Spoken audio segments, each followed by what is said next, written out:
हूं आपके साथ अमन चोपड़ा। सबसे पहले 8 बजे देशहित में आज हम आपको क्या दिखाने जा रहे हैं, खबरों का मेन्यू कार्ड एक बार आपको जल्दी से दिखा देते हैं। 8 बजे हम आपको दिखाएंगे देशभक्त बनिए, घर में रहिए। देशभक्ति दिखाने का एक सुनहरा मौका है आपके पास। देशभक्त बनिए, घर में रहिए। और 8:27 पर हम आपको दिखाएंगे 3000 की दवाई के लिए 35,000 8:27। लेकिन सबसे पहले हेडलाइंस।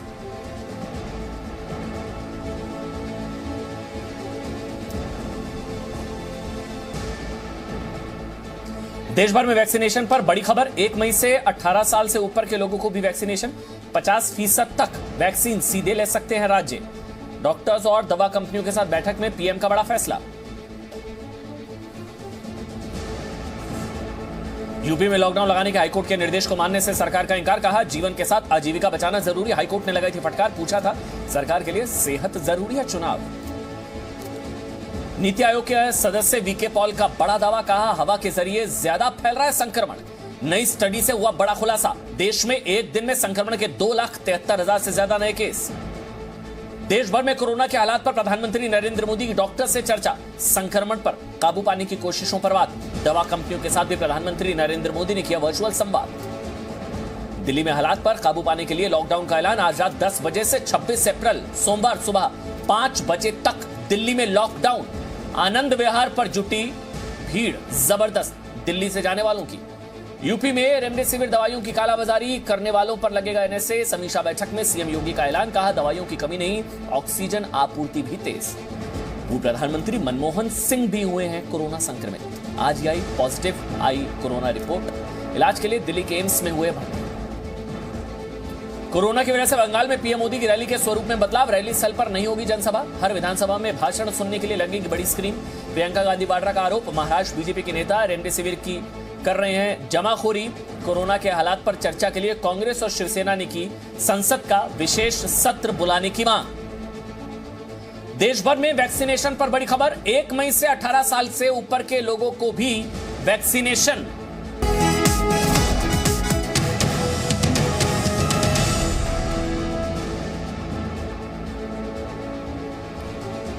और एक बड़ी खबर आपको बता दें, दिल्ली में जाम लग गया है। बड़ी खबर है, जगह जगह जाम की खबर आ रही है। सोचिए आज लॉकडाउन लगने जा रहा है रात 10 बजे से, और अब या तो घर जल्दी पहुंचने की या घर में राशन पूरा करने की या कुछ भी आप समझिए वजह, लेकिन जाम लग गया है। जगह जगह जाम लगा हुआ है।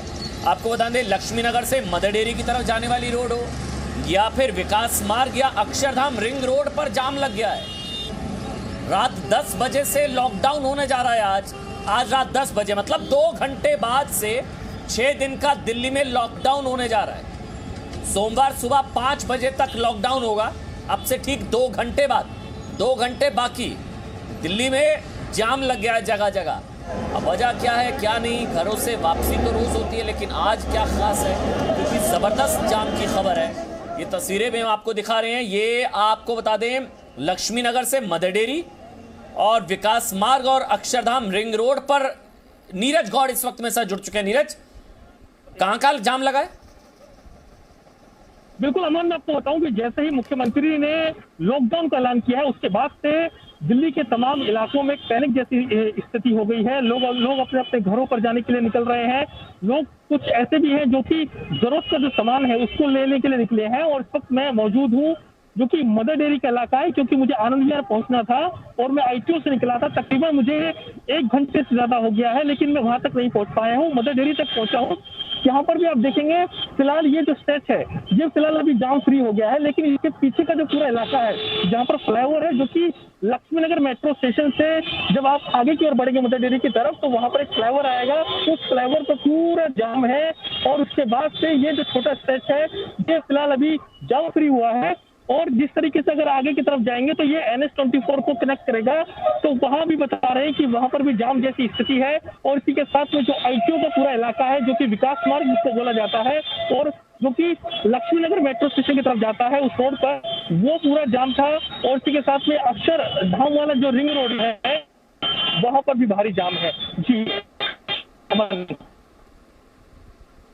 नहीं नीरज, ये जाम किस चीज का है? कोई गाड़ी खराब हुई है, कोई ब्लॉकेड है क्या, किस चीज का जाम है ये, क्यों इतना जाम लग गया है?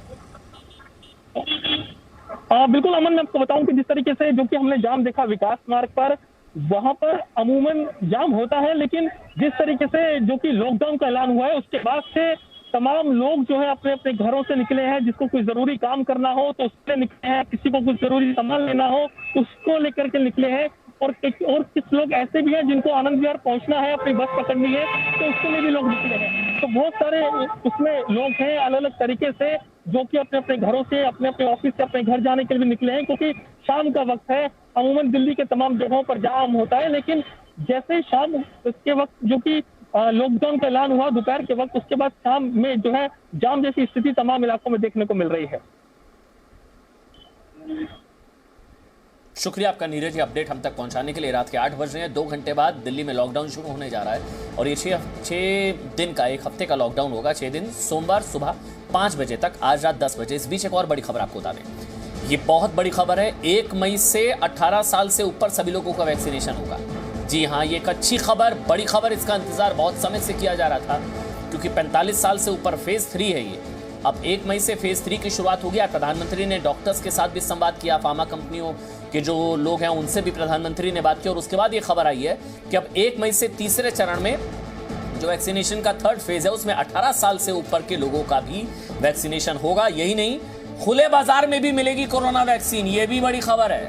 जी हाँ, वैक्सीन अब बाजार में मिलेगी, कोरोना वैक्सीन। हालांकि बताया जा रहा है कि वैक्सीन की सप्लाई बहुत लिमिटेड है, राज्य कह रहे हैं कि वैक्सीन नहीं आ रही है, लेकिन अब ये कहा जा रहा है कि 1 मई से खुले बाजार में वैक्सीन मिलेगी। 18 साल से ऊपर के सभी लोगों का वैक्सीनेशन होगा, और ये संख्या करोड़ों में है। 18 साल से ऊपर अगर सबका वैक्सीनेशन होगा तो करोड़ों में है, तो इतनी वैक्सीन कहां से आएगी, ये सवाल है। और 1 मई से 18 साल से ऊपर के लोगों का वैक्सीनेशन होगा। कोरोना वैक्सीन जो है वो खुले बाजार में भी मिलेगी।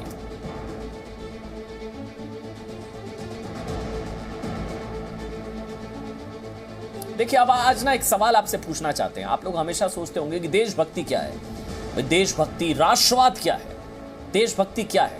लोग आपसे भी पूछते होंगे कि आप देशभक्त हैं। चलिए, आज हम भी आपसे पूछ रहे हैं। इससे पहले हम आपको देशभक्ति का मतलब बताना चाहते हैं। देशभक्ति चेतना की वो अवस्था है जब आप देश के लिए अच्छी भावना से कुछ करना चाहते हो, देश के लिए कुछ करना चाहते हो, देश के लिए काम करना चाहते हो, देश के लिए कुछ अच्छा करना चाहते हो, परिवार समाज से ऊपर उठकर देश के लिए आप सोचे, वही तो देशभक्ति है ना। देशभक्ति तभी सार्थक है जब आप देश के लिए कुछ करें, देश के लिए किसी काम आए, आप अपने देश के काम आए, वही तो देशभक्ति है, वही राष्ट्रवाद है। आज देशहित में आपको देशभक्ति की परिभाषा बताने क्यों हमको बतानी पड़ रही है, इसका कारण भी अब हम आपको बता देते हैं। देखिए, आज देश में 3.25 लाख करीबन केस आए हैं, 2,73,810 24 घंटे में। ये कोरोना के कुल केस जो हैं वो हैं 1,50,61,919 हो चुके हैं, लगभग 1.5 करोड़ के आसपास कुल केस।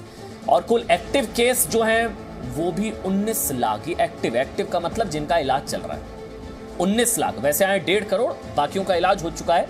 और अभी एक्टिव केस जो है वह 19,29,329। ये अलार्मिंग सिचुएशन है, ये खतरे की घंटी है। देश में कोरोना से 1,78,000 लोगों की मौत हो चुकी है। यह आंकड़ा आपको बताना इसलिए हमारा मकसद था कि देश में कोरोना से हालात वाकई भयावह होते जा रहे हैं, भयानक होते जा रहे हैं। और इसी वजह से आज रात 10 बजे से सोमवार सुबह 5 बजे तक लॉकडाउन लग रहा है दिल्ली में। जानते हैं इलाहाबाद हाईकोर्ट ने क्या कहा है? लॉकडाउन लगना चाहिए 2 हफ्ते का उत्तर प्रदेश में, ये कहा है। और यही नहीं, यूपी के 5 शहरों, नोट कर लीजिए, लखनऊ, कानपुर, वाराणसी, प्रयागराज, गोरखपुर। मैं फिर से रिपीट कर रहा हूं, लखनऊ, कानपुर, वाराणसी, प्रयागराज, गोरखपुर में 2 हफ्ते का लॉकडाउन लगाने का आदेश दे दिया। हालांकि सरकार कह रही है कि नहीं, संपूर्ण लॉकडाउन तो नहीं लगाएगी सरकार। ये सरकार ने कह दिया, कोर्ट ने कहा लगाओ, सरकार ने कहा नहीं लगाएंगे। मध्य प्रदेश की जबलपुर कोर्ट ने भी कहा कि हालात भयानक है, कोर्ट मूक दर्शक बनकर नहीं रह सकता, कोर्ट को दखल देना पड़ रहा है। सरकारें समझ नहीं रही हैं कि लॉकडाउन से जिंदगी मिलेगी दोबारा। आज आपकी परीक्षा है, अब आएंगे पॉइंट पर। आज आपकी देशभक्ति की परीक्षा है कि आप कितने बड़े राष्ट्रवादी हैं, कितने बड़े देशभक्त हैं। अगर आप देशभक्त हैं, देश के लिए कुछ करना चाहते हैं, तो घरों में रहकर देश सेवा कर सकते हैं। इससे सुनहरा मौका क्या होगा कि आप देश के लिए कुछ करेंगे, आप अपने घरों में रहें। आप अगर देशभक्त हैं तो घर में रहकर संक्रमण की चेन को तोड़ने में आप मदद कर सकते हैं। आप घरों में रहकर संक्रमण की रफ्तार कम कर सकते हैं। आप घरों में रहकर देश में लोगों की मौतों को कम कर सकते हैं। हाँ, ये आपके हाथ में है, ब्रेक दी चेन के जरिए। आप घरों में रहेंगे तो हमारे आपके बच्चे सुरक्षित रहेंगे और कोरोना से लड़ाई में सबसे आगे होगा हिंदुस्तान, सबसे आगे हिंदुस्तानी। आज आपके लिए देशभक्ति दिखाना इसलिए भी जरूरी है क्योंकि संक्रमण पर सरकारों का रवैया ठीक नहीं है। आज इलाहाबाद हाई कोर्ट ने यूपी सरकार को फटकार लगाते हुए कहा है कि 5 जिलों में लॉकडाउन लगाने को कहा है कि लॉकडाउन क्यों नहीं लगा रहे हैं आप? 5 जिलों में आपको लॉकडाउन लगाना होगा। क्या कहा हाई कोर्ट ने? सुनिए टिप्पणियां, हैरान हो जाएंगे आप। सरकारों के लिए सख्त संदेश कोर्ट की तरफ से। आज रात से ही 5 शहरों में लॉकडाउन लगे। सरकारें नहीं लगा रही है, कोर्ट को लगाना पड़ रहा है। लोग दवा के बिना मरे तो कैसे कहें विकास हुआ? यह हाई कोर्ट कह रहा है। लोग कोरोना से मर रहे हैं तो यह सरकार की नाकामी है। क्या किया सरकार ने? हाई कोर्ट कह रहा है कि सरकार ने 1 साल के अनुभव से क्या सीखा।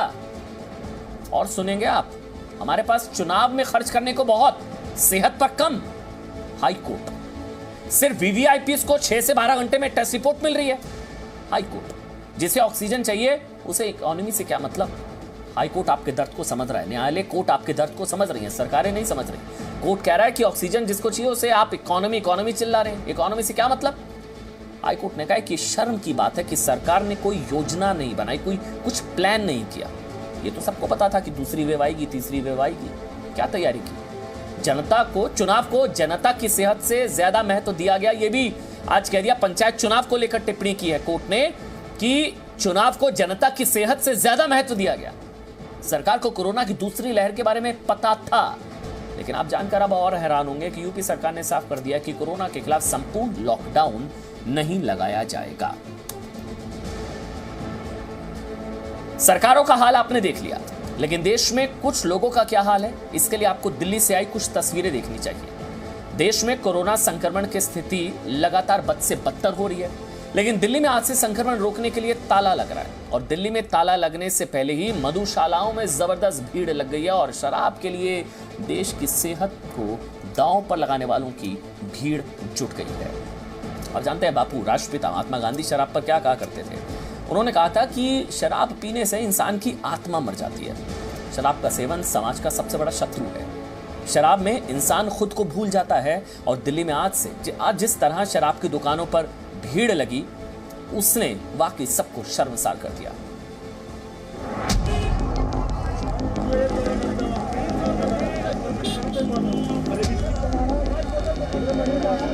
एल्कोहल में तो ऐसा है ना, मतलब कि वो कोरोना दूर रहता है उससे।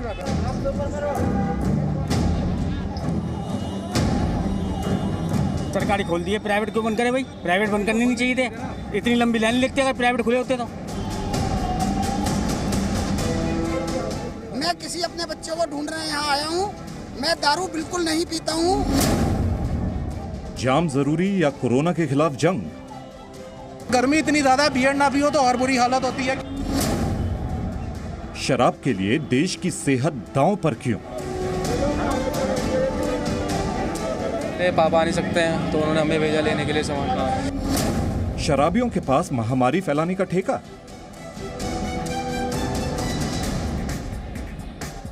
बढ़ते संक्रमण की वजह से दिल्ली पर 1 हफ्ते का ताला लगा और शराब की दुकानें महामारी फैलाने का नया ठेका बन गए। आज दिल्ली में शराब की दुकानों पर शराबियों का ऐसा ही मेला लगा था, जिस मकसद से दिल्ली में आज से 1 हफ्ते का लॉकडाउन लगाया जा रहा है। दिल्ली में शराबियों ने उस मकसद का ही मजाक बना दिया। सबसे पहले इस महिला का ज्ञान सुनिए। ये अल्को इसमें इंजेक्शन फायदा नहीं करेगा, ये अल्को फायदा करेगी। हाँ, ये जितनी दारू बिकेगी उतने बंदे सही रहेंगे जो शराबी है। दिल्ली में लॉकडाउन लग गया है तो शराबियों को फर्क पड़ेगा। ये दवाई से हमारे को कोई असर नहीं होगा, हमारे को पैक से असर होएगा। मेरे को 35 साल हो गया पीते हुए, मैंने आज तक कोई भी डोज नहीं ली। दूसरी ये लेती हैं 1 पैक रोज का, उसमें हमारी डोज चलती है। पर ठेका खोलना चाहिए, ठेका खोलना चाहिए। अस्पताल जाने से अभी तक बचे हुए हैं और आगे भी बचेंगे। दिल्ली में लॉकडाउन इसलिए लगाया जा रहा है ताकि संक्रमण की चेन तोड़ी जा सके। हालात बेहद गंभीर हैं। ये बात दिल्ली के मुख्यमंत्री अरविंद केजरीवाल भी मान चुके हैं। सिस्टम संक्रमण के खिलाफ लड़ाई में हाँफ रहा है। बेड कम पड़ रहे हैं, ऑक्सीजन कम पड़ रही है, लेकिन दिल्ली के शराबियों को इससे कोई मतलब नहीं। सोशल डिस्टेंसिंग का पालन नहीं हो अरे रहा। कुछ नहीं यार, छोड़ो, तो आपसे क्या लेना इससे? हाँ? आपको सोशल डिस्टेंसिंग का पालन आप तो कर सकते यहाँ क्यों आए इस दुकान में? आपको पता है कि शराब की दुकान है, तो फिर भी आप पूछ रहे। डर नहीं लगता कोरोना से?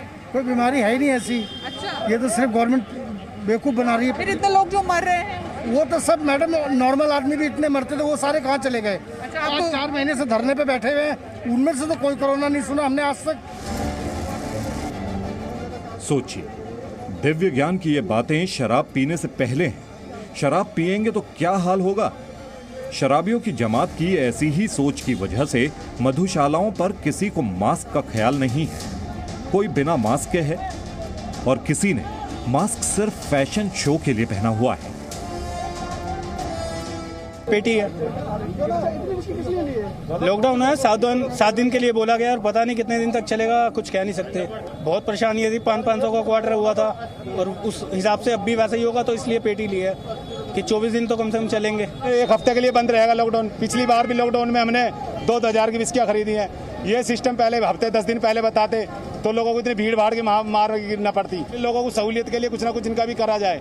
हम तो कहेंगे लॉकडाउन में दुकानें खाने पीने खुली, ये भी खुली रहे, पीने की चीजें हैं। दिल्ली पर ताला लगने से पहले मधुशाला पहुंचे ये रणबांकुरे तय करके आए थे कि लक्ष्य से भटकेंगे नहीं, उद्देश्य से डगमगाएंगे नहीं। भले खतरा कितना भी बड़ा हो, ये शराब लेकर ही जाएंगे। दिल्ली का सिस्टम पहले से ही नशे में है, इसीलिए इन्हें भीड़ लगाने से रोकने टोकने वाला कोई नहीं था। सभी ये भूल गए कि पिछली बार मई में जब लॉकडाउन के बाद शराब की दुकानें खुली थी तो ऐसी ही भीड़ लगी थी और ऐसी ही भीड़ की वजह से दिल्ली में संक्रमण की रफ्तार बढ़ी थी। अब सोचिए, क्या इन लोगों को देश में सुनामी की रफ्तार से बढ़ते संक्रमण की फिक्र है? और आज जिस तरह शराब की दुकानों को संक्रमण फैलाने का ठेका दिया गया, इसकी जिम्मेदारी किसकी है? रूफी जैदी और राजू राज के साथ ब्यूरो रिपोर्ट, जी मीडिया।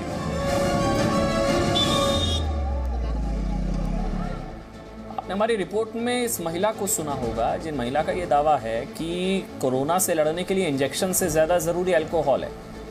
वो ऐसा दावा कर रही है, लेकिन ऐसा बिल्कुल भी नहीं है। डॉक्टर्स, एक्सपर्ट्स की राय सुनिए इस पर। आप सभी लोगों से निवेदन है कि ये ऐसे किसी भी वीडियो को आप ना माने। आपको हर दिन गवर्नमेंट आपको बताता है कि आपको क्या करना है। गवर्नमेंट से की हुई लिस्ट आप सभी लोगों के पास है, जिसमें सबसे पहले है काढ़ा, उसके बाद है स्टीम, उसके बाद है बीटाडीन के गागल्स, व्यायाम करना, अच्छा खाना खाना, घर पर रहना। इन चीजों से आपकी इम्यूनिटी बढ़ेगी, जिसके वजह से ये महामारी आपको होने से आप बच सकते हैं। शराब ना पिए, कच्ची हल्दी का दूध का सेवन करें, या कच्ची हल्दी आप अर्ली मॉर्निंग खाली पेट लें तो आपको फायदा करेगी। एक बार फिर से आपको बताना चाहेंगे, बापू राष्ट्रपिता महात्मा गांधी ने शराब पर क्या कहा था। शराब पीने से इंसान की आत्मा मर जाती है। जी हाँ, शराब का सेवन समाज का सबसे बड़ा शत्रु है। शराब में इंसान खुद को भूल जाता है। और दिल्ली में आज जिस तरह शराब की दुकानों पर भीड़ लगी, जिस तरह लॉकडाउन के मकसद को मिलकर शराब के ठेकों ने फेल करने की कोशिश की, उससे आप कह सकते हैं कि महात्मा गांधी ने जो कहा था वो वाकई बिल्कुल सही कहा था। आगे बढ़ते हैं। जी न्यूज़ लगातार आपसे अपील कर रहा है कि प्लीज़ कृपया सावधानी बरतें, मास्क लगाइए, कोविड के नियमों का पालन कीजिए। इसको हल्के में लेने की गलती बिल्कुल मत कीजिए, वरना हालात बिगड़ सकते हैं। डरा नहीं रहे हैं, आपको चेता रहे हैं, आपको सावधान कर रहे हैं। नतीजा आपके सामने है। दिल्ली में लॉकडाउन लगाना पड़ चुका है। मुख्यमंत्री अरविंद केजरीवाल को यहाँ तक कहना पड़ा कि कोई और चारा नहीं था, कोई और रास्ता नहीं बचा, लॉकडाउन लगाना पड़ा दिल्ली में। आप क्या चाहते हैं, देश में लगे? 6 दिन का लॉकडाउन लग चुका है दिल्ली में। लेकिन अगर आपने दिल्ली के मुख्यमंत्री की बातें सुनी हो तो अंदाजा आपको होगा कि इस महामारी के आगे सरकार जो है लगभग सरेंडर की मुद्रा में है। सिस्टम पस्त है। वो कह रहे हैं बेड्स नहीं है, वेंटिलेटर्स नहीं है, सिस्टम खराब हो चुका है, हमारे पास कुछ भी नहीं बचा है। सीएम हाथ जोड़कर खड़े हैं कि अब कुछ नहीं कर सकते, कोई रास्ता नहीं बचा, लॉकडाउन लगा दिया। और ये सिर्फ दिल्ली का हाल नहीं है, देश के दर्जन भर राज्य में कोरोना की तरह कर्फ्यू का भी संक्रमण फैलता जा रहा है। राजस्थान में लग चुका है, महाराष्ट्र में break the chain, lockdown, mini lockdown, कुछ भी किए लग चुका है। इसलिए हम एक बार फिर आपको आगाह कर रहे हैं कि सेफ्टी रूल्स का पालन कीजिए, वरना आज दिल्ली लॉक हुई है, कल देश हो जाएगा।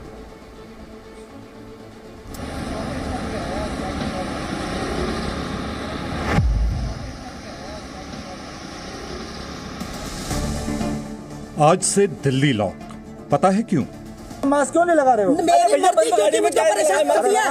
अरे पागल है, कोई गुलामी है क्या? मास्क लगा रही तो बात है।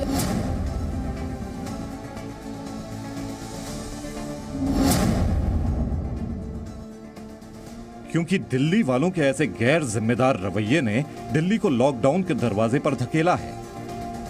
गाड़ी में प्रॉब्लम कौन सी हो रही है? अपनी बेइज्जती बिना बात करवा रहे हो।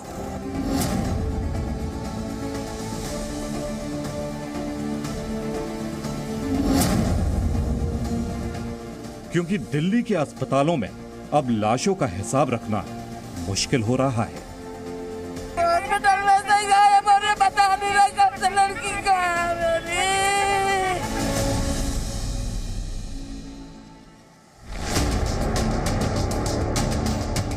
क्योंकि अब दिल्ली की हवा में कोरोना का वायरस घूम रहा है।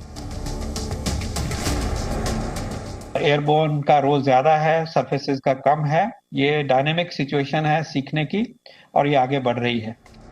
क्योंकि दिल्ली में रोज 25,000 से ज्यादा नए मरीज मिल रहे हैं, 150 से ज्यादा मौतें हो रही हैं। अस्पताल में बेड नहीं, बेड पर ऑक्सीजन नहीं, मरीजों को दवा तक नहीं मिल पा रही है। दिल्ली का हेल्थ सिस्टम ठप होने वाला है। दिल्ली के अंदर बेड्स की भारी कमी हो रही है। आईसीयू बेड्स दिल्ली में लगभग खत्म हो गए हैं। आज सुबह मैं ऐप पे देख रहा था, 100 से भी कम आईसीयू बेड्स दिल्ली में बचे हैं। ऑक्सीजन की भारी कमी हो रही है। मैं ये नहीं कहूँगा कि हमारा हेल्थ सिस्टम अभी कोलैप्स किया है, लेकिन आज हमारा हेल्थ सिस्टम बहुत ज़्यादा तनाव में है। लेकिन अब इसके बाद अगर तुरंत कुछ कठोर कदम नहीं उठाए गए तो ये सिस्टम कोलैप्स कर सकता है। और जब हालात इतने बिगड़ गए तब तालाबंदी के अलावा कोई चारा नहीं बचा। सिस्टम कोलैप्स होने की बात कर रहे हैं सीएम। सवाल तो ये है ना कि फिर क्या तैयारी थी? क्या पता नहीं था इस तरह की वेव दोबारा आएगी? अगर पता था तो तैयारी क्या की? और अगर तैयारी नहीं की, लॉकडाउन लगाना पड़ रहा है, तो चूक किसकी, लापरवाही किसकी? मतलब सोचिए ना, किसी और की लापरवाही, सरकारों की लापरवाही जनता पर आई, और उन लोगों की कमी आप लोगों पर गुजर रही है। देश कोरोना की दूसरी खतरनाक लहर से मुकाबला कर रहा है। ये लहर पिछले साल से भी ज्यादा बेकरार है। कोरोना संक्रमण के रोज आने वाले आंकड़ों से ये बात बिल्कुल साफ हो गई। ऐसे हालात से लड़ने के लिए देश की तैयारी कमजोर पड़ रही है, जिसका असर भी नजर आ रहा है स्वास्थ्य सेवाओं पर। और कोरोना के इलाज में जरूरी कई चीजों की अब कमी पड़ रही है। कौन कौन सी वो चीजें हैं जिसकी इस वक्त सबसे ज्यादा कमी है? सबसे ज्यादा कमी पड़ रही है ऑक्सीजन की, मेडिकल ऑक्सीजन। कोरोना में सबसे ज्यादा दबाव आपके फेफड़ों पर है, ऑक्सीजन की कमी है। रेमडेसिविर दवा, पूरे देश में इसकी कमी को महसूस किया जा रहा है। अस्पतालों में बेड कम पड़ गए हैं, मरीजों की संख्या इतनी ज्यादा है। इसी तरह से आईसीयू बेड की संख्या सीमित है, वो भी कम पड़ गए हैं। और इसी के साथ वेंटिलेटर, ये भी देश भर में कम पड़ रहे हैं। देश में इन चीजों की कमी की दो वजह हैं। पहली ये कि एक तो कोरोना मरीजों की संख्या अनुमान के मुकाबले बहुत ज्यादा बढ़ गई, जबकि दूसरी और सबसे बड़ी वजह है जमाखोरी, कालाबाजारी। महामारी के दौर में भी लोग अपनी जेब भरने में लगे हुए हैं। कोरोना की संजीवनी मानी जा रही रेमडेसिविर दवा तक की ब्लैक मार्केटिंग हो रही है।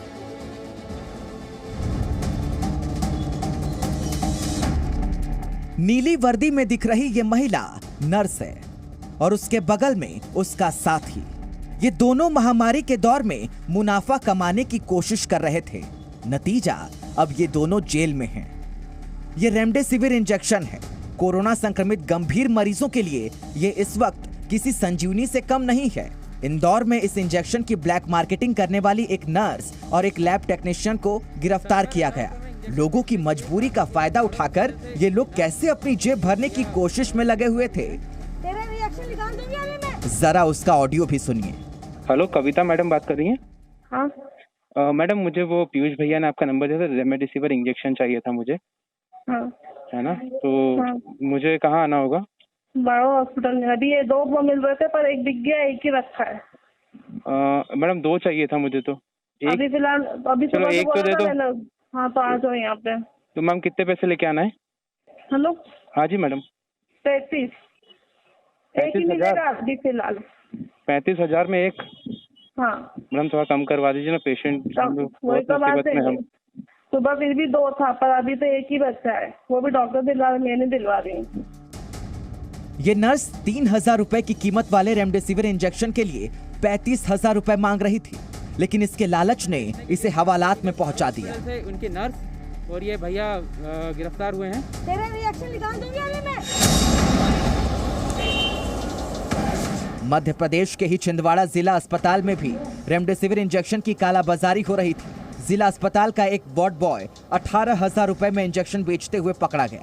पुलिस के मुताबिक वार्ड बॉय ने फोन पर रेमडेसिविर इंजेक्शन के लिए किसी से सेटिंग की थी। तीनों यूडीएस कंपनी के प्राइवेट लड़के हैं जो वार्ड बॉय का काम करते हैं।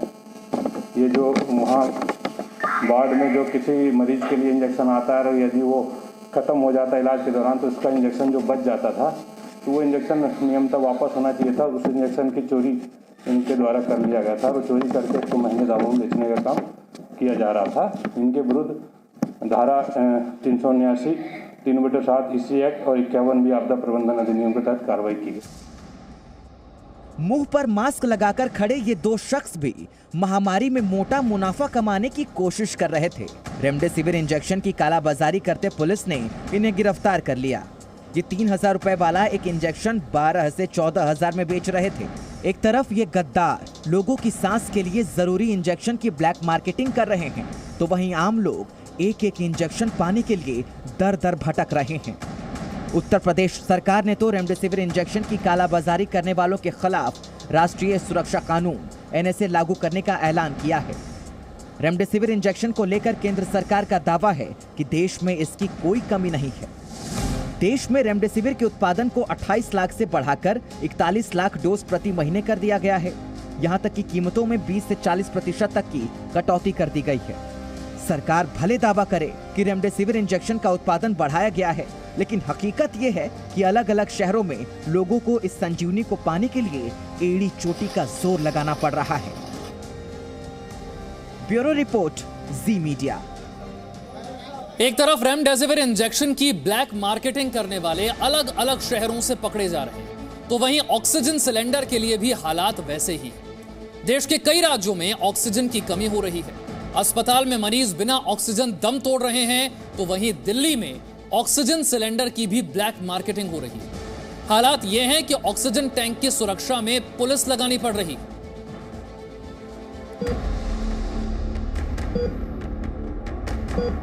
दिल्ली के अंदर बेड्स की भारी कमी हो रही है। आईसीयू बेड्स दिल्ली में लगभग खत्म हो गए हैं। ऑक्सीजन की भारी कमी हो रही है। ये देख ही रहे हैं, पब्लिक और भी है, अंदर भी है। हमें ऑक्सीजन की प्रॉपर सप्लाई दो, वैक्सीन की प्रॉपर सप्लाई दो, रेमडेसिविर और टोसिलिजुमैब और अन्य दवाओं की प्रॉपर सप्लाई दो।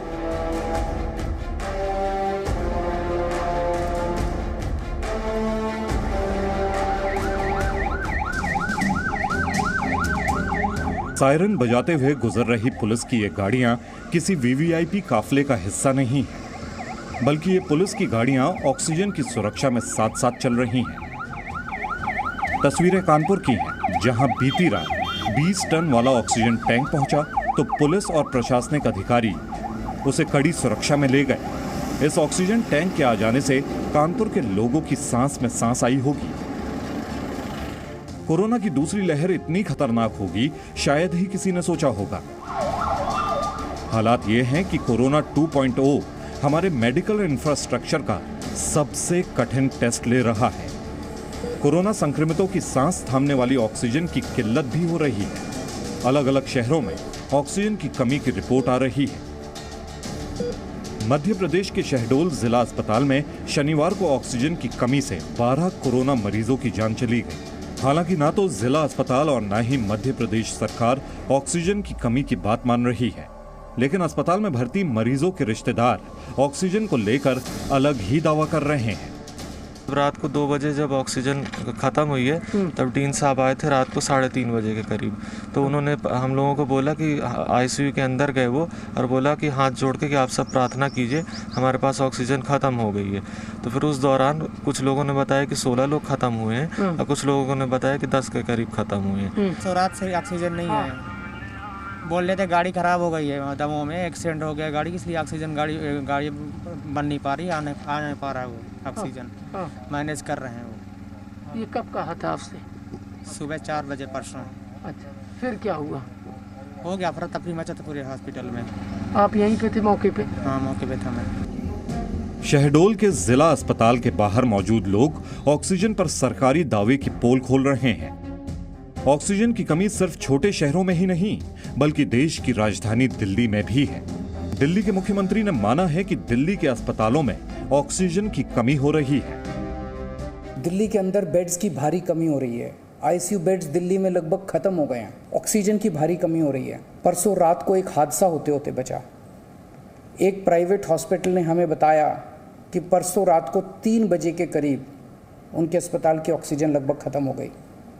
वो बोले जी हम तो बहुत बुरी तरह से डर गए, बहुत बड़ा हादसा हो सकता था। इधर उधर हाथ पैर मार के किसी तरह से उन्होंने कहीं से ऑक्सीजन का इंतजाम किया। आरोप है कि दिल्ली में ऑक्सीजन संकट के कारण द्वारका इलाके में बेंसप हॉस्पिटल में बीते 24 घंटे में कोरोना संक्रमित 6 मरीजों की जान चली गई। हमें तो ये भी पता लगा मैडम कि रात को लाइट गई है। मैडम रात को लाइट गई है और अगर किसी को ऑक्सीजन प्रोवाइड नहीं होगी तो लंग्स कहाँ से काम कर जाएंगे, जिसको कि ऑलरेडी ज़रूरत है, ऑक्सीजन की ज़रूरत थी जिन्हें। दिल्ली के सरकारी अस्पताल हों या फिर प्राइवेट अस्पताल, सभी ऑक्सीजन की किल्लत झेल रहे हैं। दिल्ली के सबसे बड़े अस्पतालों में से एक सफदरजंग अस्पताल में ऑक्सीजन की कमी को देखते हुए रूटीन सर्जरी रोक दी गई है।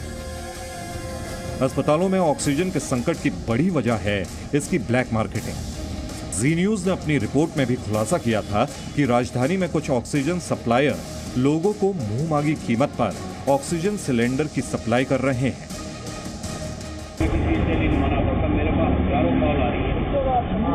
हजारों कॉल आ रही है, वो माली नहीं है, मैं कहाँ के करूँ? मैं तो इसीलिए दूसरे को बोल रहा हूँ भाई साहब, वरना मैं कोई लाली की तरह नहीं, मैं तो सर्विस प्रोवाइडर, ऑक्सीजन प्रोवाइडर हूँ। तो एक सिलेंडर चाहिए 9,240 रुपये का एक सिलेंडर मिलेगा। अगर आपका पेशेंट सीरियस है तो आप ले जाओ, नहीं है तो भाई साहब 2 दिन इंतजार करवाता हूँ। मेरे पास जो सीरियस हालत के बंदे में उन्हीं को प्रोवाइड करा रहा हूँ। तो अच्छी बात है। बेसिकली मेरे घर में पेशेंट था तो डॉक्टर से बातचीत हुई। वो कोरोना का पेशेंट नहीं है, वो हार्ट का पेशेंट है। डॉक्टर ने प्रिकॉशन के तौर पर लेकर रख ली। यार हमें किसी को कोई मना करने में वो नहीं है, तो हम तो यही चाहते हैं कि भाई कब तक ठीक है। हमें सैनिक टाउन में बड़े बड़े रईस ज़्यादा बैठे हैं, अभी कहते हैं कि 50 सिलेंडर चला, मुझे आधा गाड़ी चला गया। पहले से रेट बढ़ा नहीं हुआ। वहीं लखनऊ की तस्वीर देखिए।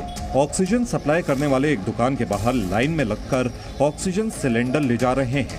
हालांकि यहां आने वाले मरीजों में किसी के चाचा तो किसी के मौसा की तबीयत खराब है। हालांकि सरकार कह रही है कि देश में ऑक्सीजन की सप्लाई में कोई कमी नहीं है। देश में मौजूदा समय में 7,127 मीट्रिक टन ऑक्सीजन का उत्पादन रोजाना हो रहा है, जबकि खपत सिर्फ 54% है। सरकार ने भी माना है कि कोरोना संकट काल में ऑक्सीजन की खपत बढ़ रही है। जहां ऑक्सीजन की कमी है वहां सप्लाई बढ़ाई जा रही है। इस देश में पिछले 1 वर्ष को इस्तेमाल करते हुए हमने उपलब्धता बढ़ाई। 20 अप्रैल के आगे महाराष्ट्र को 1500 मेट्रिक टन, यानी देश का सबसे अधिक आज महाराष्ट्र को अलॉट किया गया है 1500 मेट्रिक टन। साथ ही साथ दिल्ली को 350 मेट्रिक टन, उत्तर प्रदेश को 800 मेट्रिक टन और अलग अलग राज्यों के रिक्वायरमेंट के हिसाब से इसको बड़ा फेयरली एलोकेट किया गया है। ऑक्सीजन के ये टैंक ट्रेन के जरिए अब देश के अलग अलग हिस्सों में पहुंचाए जा रहे हैं। कभी इस रेलवे के रैक पर सेना के टैंक और गाड़ियां जाती थी, लेकिन अब इसके जरिए ऑक्सीजन की सप्लाई देश भर में की जाएगी। ये तस्वीरें उन राज्यों के लिए राहत भरी साबित हो सकती हैं जहां ऑक्सीजन का संकट है। ब्यूरो रिपोर्ट, जी मीडिया। ऑक्सीजन और रेमडेसिविर के साथ साथ इन दिनों प्लाज्मा की मांग भी बढ़ गई। जहां कहीं भी कोरोना के गंभीर मरीज हैं, वहां लोगों को प्लाज्मा के लिए भटकना पड़ रहा है। दिल्ली में तो कई लोग एक अस्पताल से दूसरे अस्पताल चक्कर काट रहे हैं ताकि उनके मरीज को जल्द से जल्द प्लाज्मा मिल सके।